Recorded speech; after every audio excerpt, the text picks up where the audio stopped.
Clay, I have to assume that the writers are fully aware of what they're doing with O'Brien and Bashir at this point, and that this is some kind of joke that they're playing on the audience. You mean that this is the cold open that launched 1,000 slash fictions? This one in particular with Kira has a line. She's like, I don't think he likes to hang out with girls like me, or something like that. There's definitely something going on. It's a really strange. This one felt really on the nose with what they were doing, and I know that Robert Hewitt Wolf, who is a writer on the show, always does ask me things on Twitter, and he's answered a couple of my questions. I think I have to ask him about the intro to this one because he also wrote this episode, as we're going to be talking about. So he would certainly know. But anyway, get him on the show, man. I know we should see what he's doing. He's busy actually writing for TV. What is it possible to do? Like, what do you have to do? What level do you have to clear to get these people to actually be on your show? Because I'm always surprised when like a show that I've never heard of is like, yeah, we have interviews with all the writers from the shows and stuff. It's I was looking at a Star Trek podcast, and they have Discovery actors on it. I was like, wow, this must be a pretty big show with a lot of reach. They don't have impressive downloads. I was looking at the download numbers, and it's like, this is not. It was just strange to me. Like, I guess I always expect that like actors and stuff are too busy to do things like that unless they have some sort of like prearranged contract or like that, they're doing it for some other reason. But who knows? Maybe people just have a lot of free time and I'm unaware. But anyway, let's before we get to the credits, I think I'll use this opportunity to thank new patrons as they come in. So I want to thank, we've had a few big uptick of patrons recently. So I wanted to say thank you to everybody, not just the captains, but Mad Courier, Abid Hussein, Eric McGowan, Tom Howes increased his pledge, David Dean. And I think there's a couple more, but that's as far back as Patreon lets me go. But thank you everybody for signing up. And I'll do this as we move forward. I'll just mention your names briefly at the start and say thank you. So let's get on with the show. Accessing library computer data.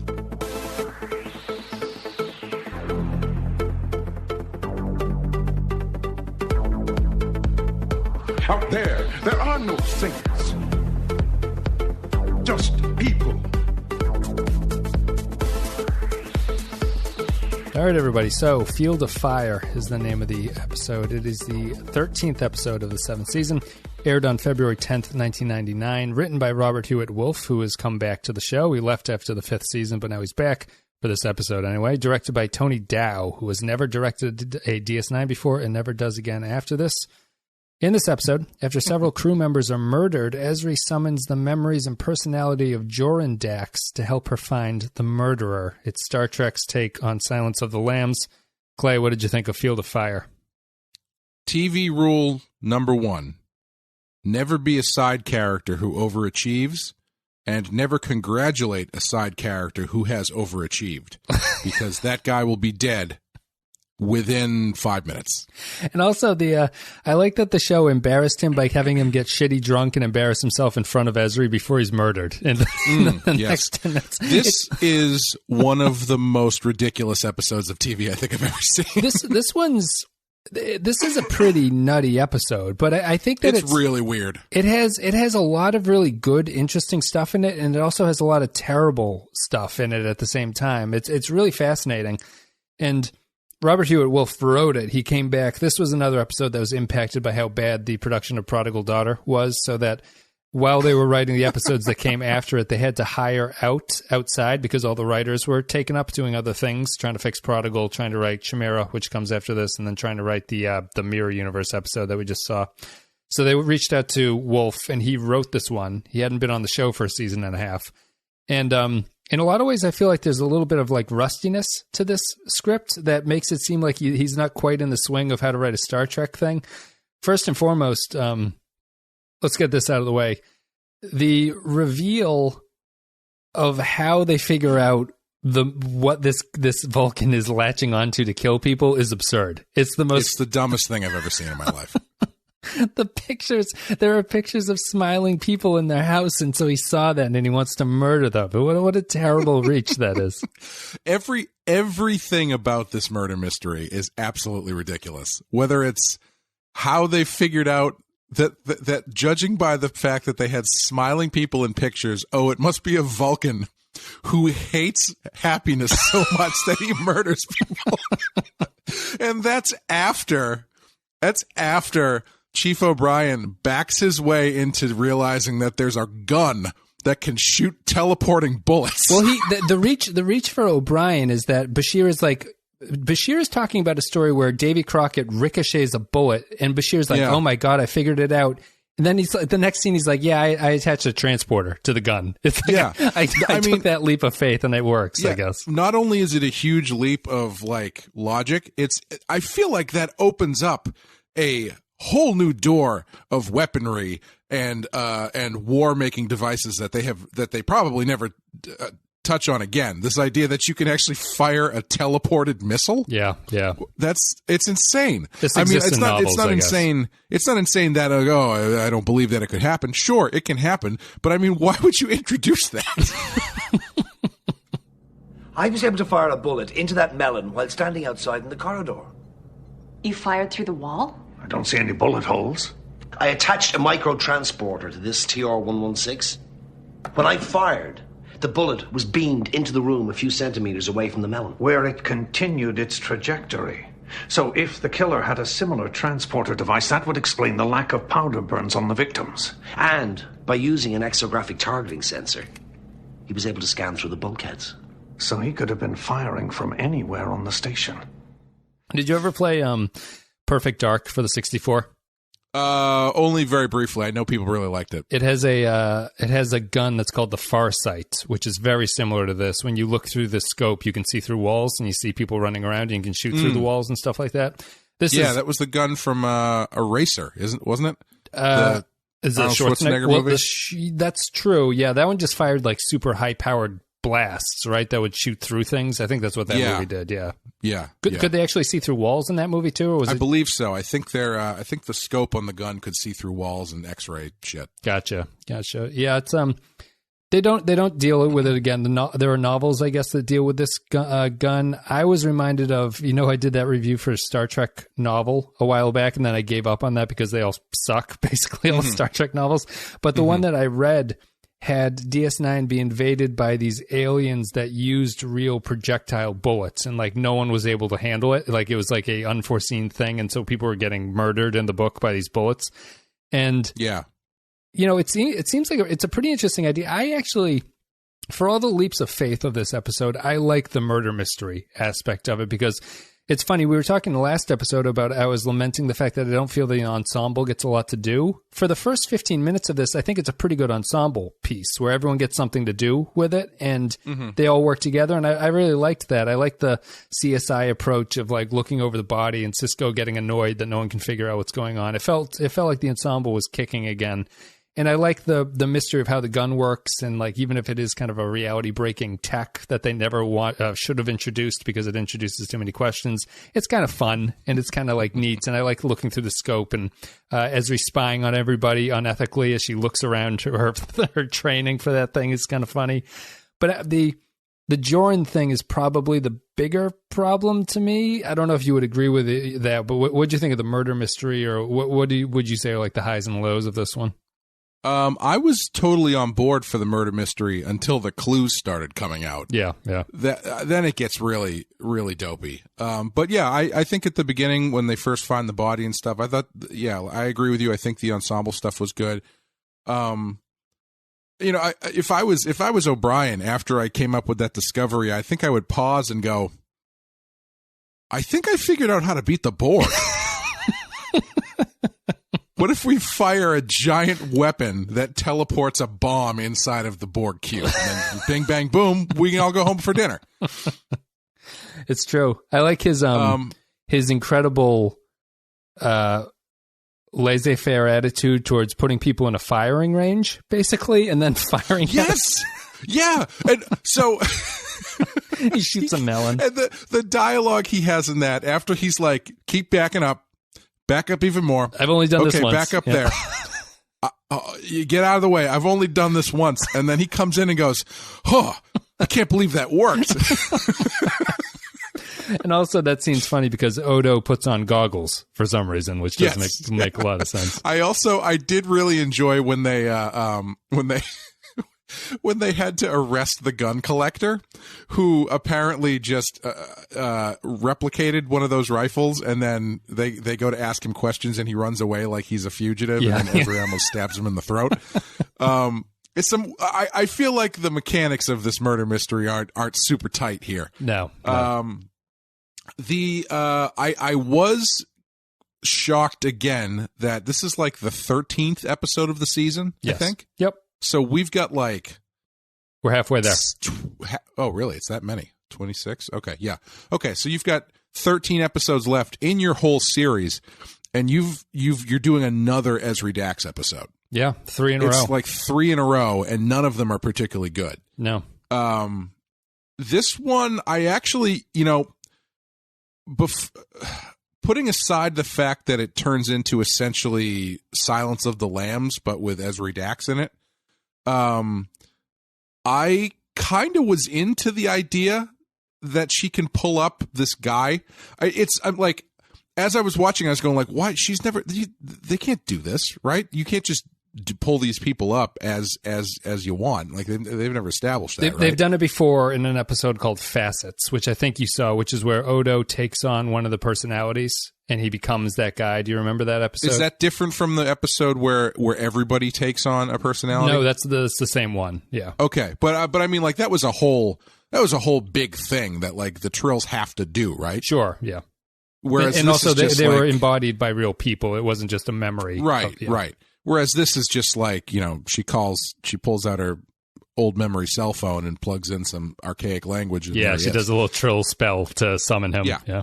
Like Bloody Mary in the mirror in the bathroom, essentially. I was kind of rolling my eyes at that as it was happening, but then I was thinking about it and I was like, if this was just how Ezri Dax was, I think I would like it a lot more because I was into the idea of Ezri grappling with her memories of previous hosts and the actions they did, because she's talking about how she knows what it's like to kill somebody, even though she never killed somebody, but her past host did, blah, blah, blah, blah, blah.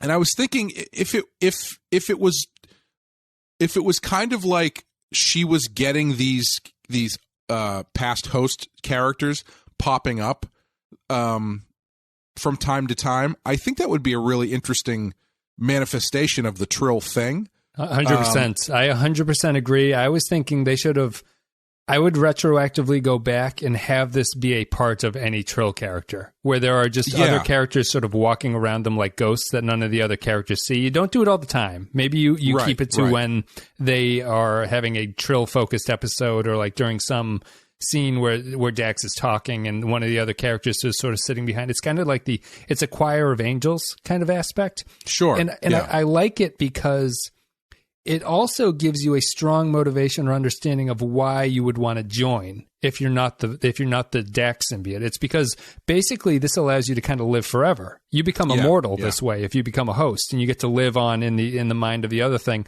But I like the idea that the personality survives, and it's not just memories that keep there. Like the person kind of lives forever in you, and you can talk to them like this way. And you can also view this as more symbolic in that Joran is not really there. She's just strongly reliving the memories of him. Like it's right. You don't know if he's actually talking to her like this. It's more just like maybe she's being flooded by what it meant to be Joran, and you could appreciate it that way. But I think it's a really good idea for how they should approach the Trill. Yeah, and I mean, it gives at the very least, it puts a much more engaging visual element to the idea of the Trill that defines it better than just, well, they're kind of the same person, but they're kind of not the same person depending on the scene we have to do. If this is just how they were all the time, we probably wouldn't have those conversations every 10 episodes about what the hell is a Trill. Right, exactly. Yeah. Like the Ezri personality stays prominent, but she is impacted by the previous hosts that have been there, that live with her. Yeah. Yeah, exactly. I think that would be pretty cool. It is. I think it's good. And I like as Joran shows here, you can have incredibly bizarre previous hosts that she deals with. And, he's a little bit too close to Hannibal Lecter to be any kind of like original type idea, but I think you could really flesh things out like that. I think the weakness of it here if you don't like the idea, I think it's purely on the fact that Joran here is kind of like, it's kind of silly what he does. Like, he's like, pull the trigger. Like the way that Ezri approaches his advice just seems very, very strange in a lot of ways, unless you're just believing that she is like reliving his memories or something. But his whole thing of like, pick up the gun, find somebody, shoot them. This is how you figure it out. Like, it doesn't feel like it makes a lot of sense. Yeah. It was never loaded.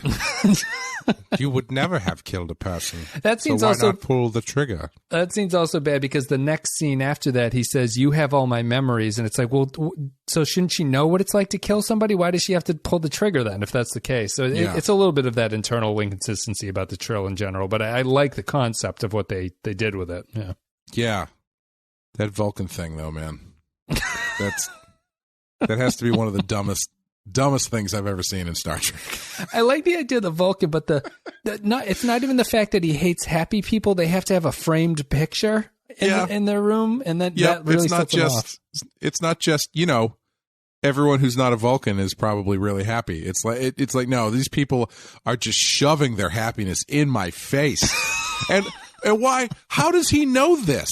Is he going to these people's rooms? He's looking through the scope. He's looking through the gun scope. So he's just like, he's essentially like the Texas clock tower guy. Yeah, he's just sitting there looking around, scoping around Deep Space Nine, teleporting bullets into people. It's just, I think the episode even tries to explain why it's a picture. And then when Ezri confronts him after she shoots him in the chest, she's like, "Why did you do this?" And he goes, "Because it was the only logical thing to do." Logic demanded it. Logic demanded it. Oh boy. It's one of those things though. Like, I like the idea of a Vulcan going kind of crazy like that. And I guess what Wolf was trying to do, I don't think he does it effectively, but he's saying that he was trying to make it a tie into the war a little bit more. Like, the war is so catastrophic that even the Vulcans are having difficulty dealing with the trauma of the stuff that they're going through, which they kind of do here because the ship blew up because of the Jem'Hadar and everything. But they don't. I would have rather they focused on that instead of just making him the killer. It seems like they did him Vulcan killer just to make it kind of clever, or kind of like, oh, that's kind of a wonky idea for a Vulcan to do. But yeah, I mean, the picture is just funny to me because I think they even justify. She's like, the picture locks their happiness in time, taunting him forever. It's like, this is fucking ridiculous. So this is why he's killing these people. So as far as I think we need to look at this analytically for a second, this mystery, and ask a question, which is it fair to have a mystery whodunit such as this, where it is actually impossible for the viewer to solve? I feel that's every Sherlock Holmes mystery. So yes. Sure. Well, I don't know. I haven't read Sherlock well enough to comment on that. But it feels a little like you're playing a little bit of dirty pool to set up a mystery where there is no possible way the viewer would ever have solved this mystery. Maybe in terms of what? In terms of the weapon, or in terms of figuring out it's a Vulcan that's doing it? Yeah, there's nothing that they do in this episode that isn't a manufactured way to create this person. Like, the Vulcan doesn't show up at any other point before they spring up the fact that it's a Vulcan. Right. There's no way you could have organically figured out, because there's pictures of happy people in the room, that it's a Vulcan who went crazy and started killing people. Right. It's like the pieces aren't there for it to make sense organically. So then it becomes just, it could be anything. It could be literally anything, and there's no like satisfying rational way to tie this story up and have you go, oh yeah, okay, But I don't know. Maybe it is valid because the story technically isn't really about the whodunit. That's kind of a problem with it, I think. Yeah. Though. Yeah, because I would have been fine with the With a whodunit, and why is nobody else on Deep Space Nine particularly concerned about this? I know everyone's going. Well, they apparently shut down the promenade because Worf is there in the shadows, but no one's safe in their rooms anyway. So I don't know what people are doing. Everybody's getting shot with teleportation bullets in their rooms. So why don't they tell everybody not to go to their room and hang out in the or something instead of just, I don't know. It's very silly. I would have. I'm okay with a mystery that you can't really solve, I think, but you need to have like the supporting structure needs to be interesting enough to watch it. Like I don't mind. I think the real problem with this is that the clues are so bizarre that it distracts you from everything. Like you can't enjoy the story because of how goofy all the clues are that they're putting together. Mm-hmm. And I would be fine with the tech and not knowing that and like not realizing it was a Vulcan and everything like that if it had just been more of a more interesting like murder mystery going on around it. Like I feel that they almost reveal the transporter gun too soon. I would have preferred a little bit more mystery of like how this is actually going on and stuff like that. But coupling it with the Joran thing, it's another one of those cases of sticking two stories together that I'm like, I wish these were separate from each other. Like there's no reason to really jam these two stories into the same thing, even though, because I think the weakness of the Joran character is similar to the weakness of the murder mystery, which is that his advice is so silly and strange that you feel that the logic of the narrative doesn't make sense anymore. So it's distracting you from what you can enjoy from it. Yeah. And it becomes such a weird Hannibal Lecter Clarice thing, and like trying to bring her to the dark side, and the actual mystery just kind of falls by the wayside. Like she doesn't really do any detective work here. Not that she really should be, because she's a ship's counselor. I mean, it's strange. It's an Ezri episode, and it was originally designed to be an Odo episode, which makes much more sense. It should be an Odo episode. Yes. But they're like, who we haven't explored enough in these past 5 episodes would be Ezri. And I don't think they even actually give a good reason as to why she is involved in it. I think Sisko has some sort of lip service about like, have you ever done forensic psychology? And she says, I don't like it. He says, we'll solve this murder. I was under the impression that she was so engaged in solving it because she had a passing connection with the guy. I don't know. Like, because that was the other thing that was weird too, because they say after he gets killed, it's O'Brien, Bashir, and Dax sitting at a table, and Dax is like, yeah, he was only here for 10 days. Yes. But they're kind of talking about him as though he'd been there for like months. Yeah, that's the other. He says he's only been here for 10 days, and then later on they say, and 7 of those he was on the Defiant. He was on the Defiant. Yeah, he was away. So in those 3 days that he was on the ship, on the station, he talked nonstop about O'Brien and Bashir. Apparently. Well, he wanted to go do the Davy Crockett program with them, Clay. He was interested in that, and they said no, that's private. And she's also talking about like, oh, when we would have our sessions or something. Like, how many sessions did you have with this guy? He was on the thing for 3 days, and then he got shot. Yeah. No, that's what I mean by it seems like a Rusty script almost. Rusty's the way to put it. Yeah. I feel it in the Worf and Ezri scene, right, where Worf is concerned about Ezri, but he doesn't want to admit that he's been looking for her. Mm-hmm. I really like that scene. I think it's really good. And it feels to me like it's a writer who came in late and had been watching the show and was like, I want to have a scene with Worf and Ezri, because I don't feel that the show really nailed it. But that scene is unimportant, but it's also the best scene in the episode, I think, because it's character based, as DS9's scenes tend to usually want to be or need to be, and they don't really do anything with it. But it just feels to me like a writer who's been separated from the show coming back and is a little bit rusty with the mechanics of how you're going to write this thing and the character interactions and stuff like that, but has an idea for something, but is also so disconnected from the universe that he hasn't thought about the downsides of all the ideas that he's putting out there. And so they're strapped for time and they need an episode and they wrote it, and this is what came out of it. Yeah, I think it suffers from Dax not actually doing a ton of like investigating. You know, she's not like shaking everybody down. Like the influence of you know, Hannibal, what's his face there? What's his name? Joran. Joran? Yeah. Like Joran Purk now? I don't get the reference. Jurgen Purk now. There we go. That's the guy from Das Boot. Joran. Yeah. It's not like her slowly getting crazier and crazier as she's, you know, trying to shake people down. Yeah, it's just like she has that one outburst on that guy, and then she kind of figures out the picture thing. And it's a lot of her like walking around in her room and staring into her mirror. Yeah. You know, because all things come back to Buffy. This actually reminded me of a fairly good episode of Buffy the Vampire Slayer, where Buffy gets she fights some demon, and when she kills the demon, she gets like his blood all over him, and for some reason that gives her the ability to read people's minds briefly, and which is played for laughs at the beginning of the episode, and then when she goes back to school, it gets really serious because she gets overwhelmed by all the voices and stuff, and then eventually a voice stands out saying, in 2 days, all of you are dead.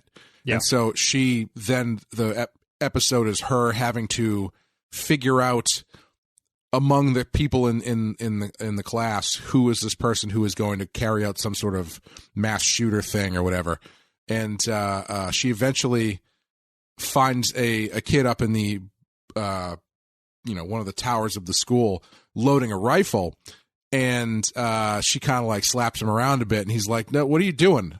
And she's like, "I'm going to stop you from killing everybody." He's like, "No, I wasn't going to kill. I was going to kill myself." And then that actually turns out, it's a very touching, very poignant kind of thing about, you know, suicide and bullying and stuff like that. But then they give you a tag at the end where it turns out that it was actually the lunch lady who was pouring rat poison into all the food who was going to kill everybody. But they catch her or something somehow? Yeah, they catch her. Xander just walks in like to get an ice cream sandwich and catches her pouring a giant box of rat poison into the food. But it's like, it reminded me of that in that, you know, Buffy is racing against time to find this person who's going to commit a murder, and being driven slightly insane by this new power that she has. And I kind of felt a parallel with this, and I feel like that episode does a lot more than this one does, which is just sort of like, just gets really silly and doesn't commit to like the story that they're trying to tell, you know? Yeah.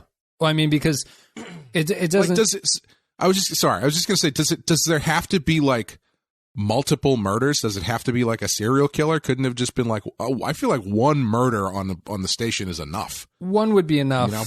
Yeah, I think that, I guess they have to draw the connection that it's the framed pictures, like, honestly. Sure. Is the reason. I mean, yes. In the way that it plays out, yes, it has to be more than one murder. Yes. But I guess that I guess you need the continuing, the serial killer nature of it gives you a continuing threat. If no one continues to die, then you're kind of like, well, okay, cool. Sure. Like, the person who dies has to be important at that point, because you need some reason to continue to investigate his disaster. I think that I think, as you were saying, it doesn't commit to the story. I think if you start this, I can see why starting this off as an Odo episode is tough, right? Because after you do the setup, I don't know where you go with that as an Odo story, because it's like, okay, like Odo would just have to do some detective work and figure it out, but that doesn't feel like it's enough. So they add this Ezri thing into it with Joran, but at the same time, I don't feel that they really have enough time or wherewithal to commit to the Joran thing about whether Dax is being sort of driven insane by him. So it comes across as neither storyline really feels like it settles into anything, and that's why I'm saying that the combining of those two stories isn't really effective. Like, I feel like you need a full episode to focus on either one of them. Yeah. Do you feel like they were trying to get across the idea that it might have been Dax who was killing these people? No, I never got that impression. Do you feel there's a scene that kind of hints at that? She has that dream where with the I forget exactly what happens, but she finds the guy who was killed at first, and he's like, "Oh, I'm dead." Oh, right. Odo's walking him down the hall. Yeah. But I felt like they were doing a weird thing. They were getting close to doing that kind of thing where she would go to sleep and then she'd have a weird dream, and then she'd wake up and someone else had been murdered. Right. And they were trying to imply that maybe Dax was behind it. But they didn't commit to doing that, so I couldn't tell if they were doing that on purpose or if that was just me reading into it, because that seems like the thing they always do in these shows. Well, if you were doing a Joran-only story, that's the mystery, I think. Like, you would start that episode off by Dax is doing that sort of facets the episode thing where she summons Joran and talks to him for a little bit as she's trying to figure out what Dax's personalities are. And then when he goes away, she starts having those waking up and someone is dead at that point. And she's wondering if Joran is still like in her, like sort of her mind, basically. Yeah, like you start the episode with her pulling up Joran to talk to him because she needs to reconcile this murdering past self that she has. Or right. To explain it away with like 3 lines of dialogue. Yes. Yeah. And and then she thinks he's gone, but then he's not gone, and people start dying, and then she's like, oh shit, am I the one who's killing them? And he's like, I'm having an old friend for dinner. I agree. The one thing I will say is that this episode actually made me reconsider my rating for the Mirror Universe episode that we just watched, which I think is truly a 1. I think the Mirror Universe to me now. But we'll get to that when we'll do final thoughts now. So we'll take a break, play an audio clip. We'll come back, read some patron thoughts, and give our final thoughts about Field of Fire. Go ahead, finish what you started. Tell me, why did you do it? Because logic demanded it. What are you waiting for? He deserves to die. You know that. Follow your instincts.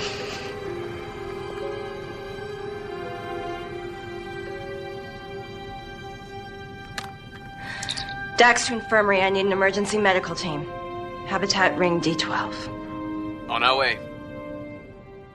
All right, everybody. Thank you very much for listening. If you enjoyed the content today, you can go to patreon.com/thepenskyfile and support the show there. A couple dollars a month gets you extra stuff, extra podcasts, extra videos, extra blah, blah, blah. A lot of good stuff. And otherwise, if you're a Captain Tier supporter, you get a shout out at this point. So special thanks go to Andrew Cherlog, Ben Douglas, Captain Quark, Cardinal Doomsday, Christian Michaels, Christian Pouch, Darth Mosk, David Beardmore, David K, Dwayne Hackett, Eric Johnson, HH28, IC Unicorns, Yarpy, Joint Mango, Jordan Cooper, Kevin Reyes, Cal Barrett, Matt Courier 6, Matt Cutler, Matt Ross, Mike Burnett, Nathan Elliott, Neil Brennan, Nick Sergi, Robert Cummins, Russell Elledge, Samuel Custer, Grim Santos, Sean Spinobi, Tark Latif, Tom Hiles, Vault 13 Hero, and Will Yates. Thank you very much. There's so many of you now. It's much appreciated. We passed 100 patrons, Clay. We're doing it. We're making accomplishments. Onward and upwards towards Voyager full review.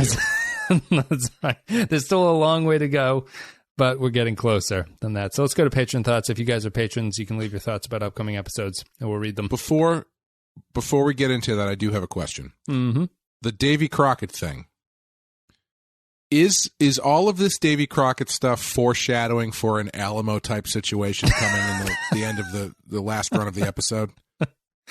Is it all foreshadowing for like the Dominion are going to be backing them into a corner at Deep Space Nine and they have to figure out how to get out or they all die with a coonskin cap? I won't say anything. We'll leave that to see. We'll see. Call that a big yes. We'll see if you remember, and we'll move forward. Honestly, the scene here, like the metaphor or the symbolism of the relationship between those two at this point is just like, I don't know. It's just that opening scene is just so strange. It's like, no one can play Davy Crockett except for us.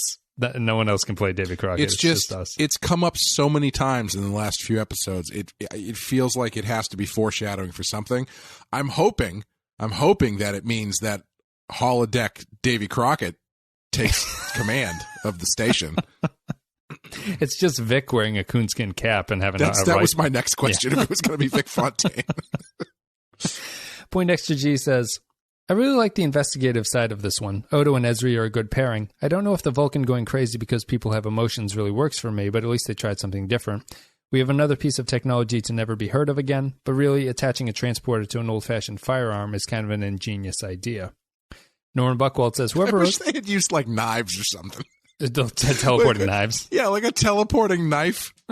So you just throw the knife anywhere and it just shows up and sticks someone in the chest. That would be great. I guess you could personally just jump into the teleporter and fall onto somebody with the knife in your hand, I guess. That's open like a Rick and Morty type portal and just stab them real quick. O'Brien testing it out. Field of Fire from Norman Buckwald. Whoever wrote this episode obviously did not watch Equilibrium. Okay, Equilibrium was boring and hard to watch, but you know what I mean. Joran was not a cool, calculating serial killer. Joran had mental health issues. This also doesn't have a gun kata in it. Thank you very much. No, it doesn't, which is the defining trait. Joran had mental health issues and turned violent from it. This is yet another retcon. As interesting as it would be to have Ezri deal with her other Daxes, and Joran is an interesting one as he was deliberately suppressed and almost killed Jadzia because of that suppression, somehow Sisko's Joran was much, much more interesting than what we have here. Maybe it's because it's in the context of a murder mystery, but this is the weakest Ezri episode, and if I can be so bold, the second weakest Dax episode after Meridian. 1.5 out of 5. Clay, don't worry, the 7th season is about to get better. Let's see here. Not the first time I've heard that. I'll have more to say.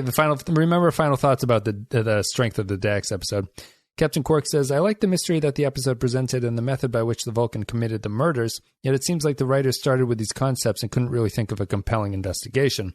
There's a lot of wheel spinning until Ezri just stumbles into the identity based on Joran's hunch in a random turbo-lift encounter, rather than using any evidence to point her to that conclusion. It was difficult for me to watch the episode without pondering about how nonsensical Joran's presence was. How is he wandering around the room, examining things and making observations disconnected from Ezri's body? Is he a part of her consciousness or just a ghost? That I actually forgot that was how they finger the guy as they're in the elevator, and then she's like, this guy seems weird. Yeah, he goes up and stares at him. He's like, I see it in his eyes. I see that he's a killer. Yeah, I feel like I've been watching too much Big Mouth because in my head I'm thinking of Joran as basically the hormone monster from Big Mouth. Mm. Yeah, I think it's this guy. Stab him with your dick. Matthew Ross says, although I like the murder mystery of the episode, it raises the same issues as of the entire Trill race. It also feels like an episode of the episode facets. Here, the ceremony to access past memory seems like folders on a PC to be accessed. You said access so many times there, I've lost all meaning. Are the memories or actually living pieces of the person in question? The opening I felt was so cliche that Ilario could have been called Ensign Dead Guy MacGuffin without anyone noticing. That aside, the killer consciousness was an interesting dark view of Joran as a murder host. He only needed to say, do you hear the lambs, Clarice? The rifle was a nice weapon to look at, and I liked that it was ballistic. The addition of the microtransporter should be standard on other weapons, and it makes you wonder what twisted stuff could be made to happen in Star Trek. I'm surprised Odo wasn't mucking about with Ezri more or even contacted at the ultimate scene. Overall, I know that they're trying to give Ezri some weight, and it was here. If she was here in season 4 or 5, this would have been a great way to add to the character, but it feels like it's jammed into the end. Weird that Ezri can't tell when she's dreaming of her and that she has the slightest interest in Quark. The killer's identity was refreshing to me in that it was a damaged Vulcan, and that happiness was his trigger. Ending is just the title seemed like a bit of an escape in the writer since this is a little issue never rears its head again. The ending at just the titles. I can't get that. It must be on autocorrect. But I think she should have had a slight dress down for accessing the killer from Sisko. Regardless, a good, not great episode for this character. I did like the gun. I thought it was pretty good. It looked a lot better than the phaser rifle, that's for sure. Yeah, they put a little bit of effort. It's all about that eye patch that you have to wear. I like the effect of looking through the scope, actually. I thought it was pretty cool. I think I had that eye thing as like a toy for another like Nerf gun or something. I like I had this awesome Nerf gun when I was a kid that had the barrel was on like a pivot. And the idea was that, and it had a mirror on top of like the stock of the gun. Mm-hmm. So the idea was you could hold the gun up, hide behind a wall, hold the gun up, and then twist the barrel so it would hook around the corner of the thing, of the wall. And then you could look at the mirror in the stock to see who was on the other side of the thing to shoot them from around a corner. So it's basically the same weapon. I like the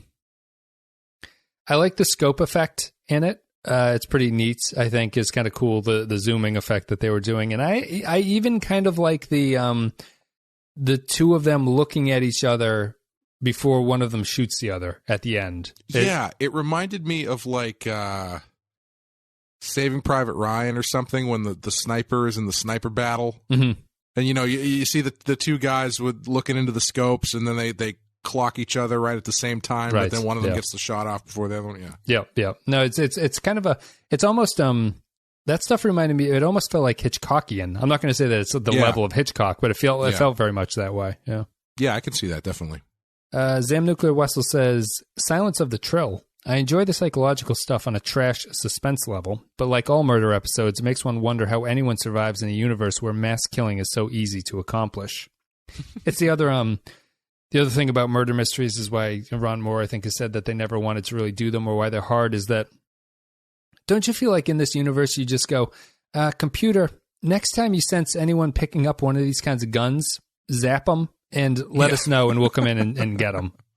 Yeah, and I mean, let's not pretend like every one of the rooms on that station doesn't have a camera in it. Right. Or, the computer. So if there's not a camera, the computer is at least active and listening. It's like Alexa version 3001 or something like that. Yeah, like there's of all the other crap that they've ginned up to have the computer, because I don't want to set my thing off. To have the computer called Alexa. Yeah, we'll just flip it around. To have the ship's Alexa do. Like in another episode, I could absolutely see them saying like, oh well, we got the report back from Alexa that there was a second, the temperature in the room was of that of two people who were in the room at the same, like some bullshit like that, where it's like, oh well, we have the particles were displaced in such a way that it was recorded, and we have an actually very good picture of the guy's face. The computer heard a gunshot go off in this room mysteriously, but who knows? Yeah, that's the other thing too. There was no silencer on this gun. So there was a guy in his room just firing off guns, like rifles.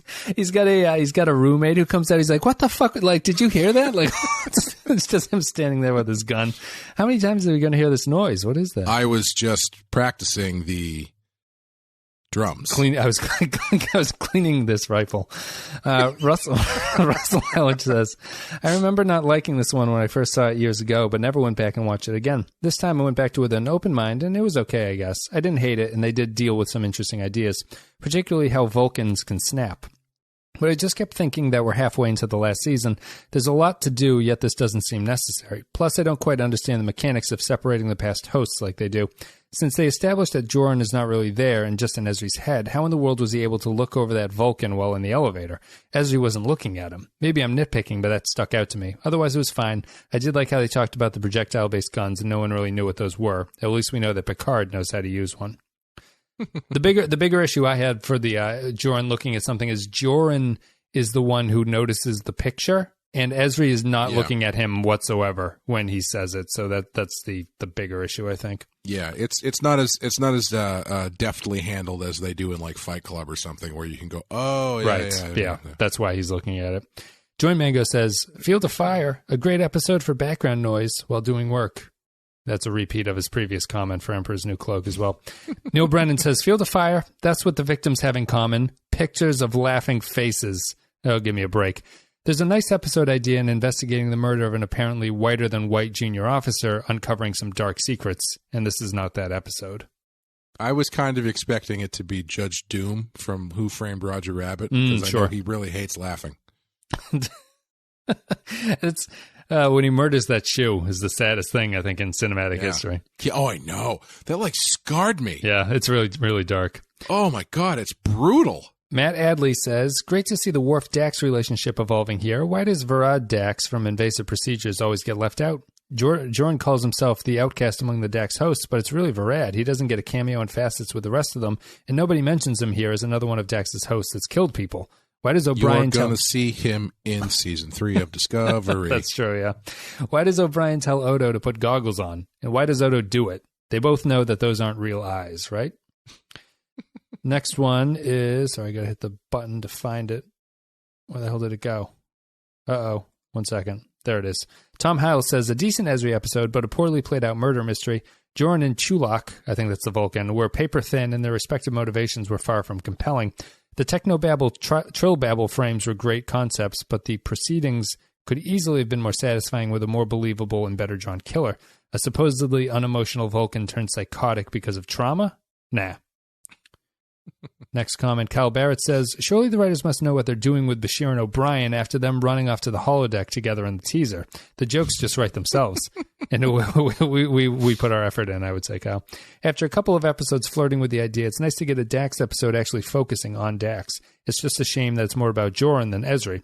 But I like Ezri a lot here, and overall I enjoy the episode. The Trill science is total hokum, and the plot is so silly and schlocky that I can't help but have fun with it. Is it rubbish? Yes. Is it entertaining to watch? To me, absolutely. And to add this episode to the long list of examples of why they really need security cameras on the station. Yeah. The lack of cameras in general in Star Trek is strange. Very interesting to me. Yeah.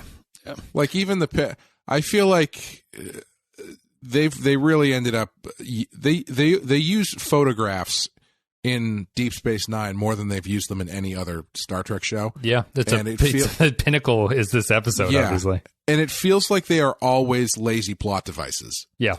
And it doesn't I still maintain that there don't seem to be any cameras or photographs in the Star Trek universe because these ones are they don't count. The pictures are all also like professional photographer family pose portraits. Like there's nothing. Yeah, they look like they came with the frame. It's just people sitting in there like smiling at the camera. Samuel S. says, so I forgot to mention the blue guy. I can't remember what the blue guy's race is. Oh, the Bolians, I think, right? Yeah. Do they say that he has a wife and kids, but then he also has like a male co-husband? Do they say that? I don't remember that at all.